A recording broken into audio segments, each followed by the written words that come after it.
on veut montrer que pour tout vecteur x de E, le projeté orthogonal de x sur f, f étant un sous-espace vectoriel de E, a une norme plus petite que la norme de x. Alors, si on a une vision géométrique de ce que c'est qu'une projection orthogonale, c'est assez facile. Par exemple, si on est dans R2, ici j'ai f, ici j'ai donc l'orthogonale de f. Je prends un vecteur x, disons par exemple ce vecteur-là. Là. Le projeté orthogonal de x sur f, il est ici. D'accord ? Et effectivement, cette norme-là, la norme du projeté orthogonal de x sur f, elle est là, est plus petite que cette norme-là, puisqu'en fait, il y a un triangle rectangle dont la norme du projeté orthogonal de x sur f est un côté et dont la norme de x, ici, est l'hypoténuse. Alors, pour mettre ça maintenant en calcul, eh bien, en fait, ça va être le théorème de Pythagore, mais version algèbre. Là, on l'a version dessin. Donc, ce qu'on va dire, c'est que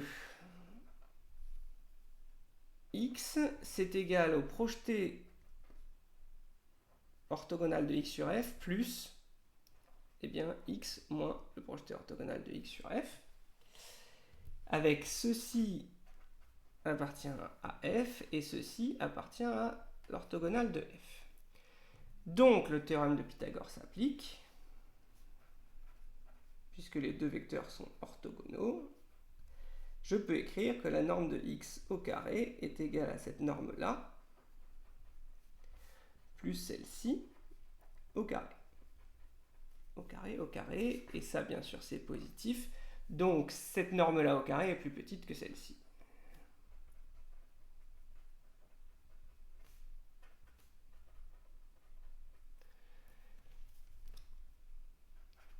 Maintenant, j'applique la fonction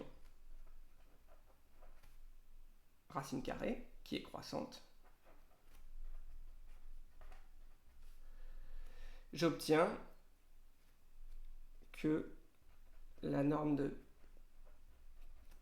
du projeté orthogonal de x sur f est bien plus petite que la norme de x. Alors ici, il faut que je fasse une petite précision quand même.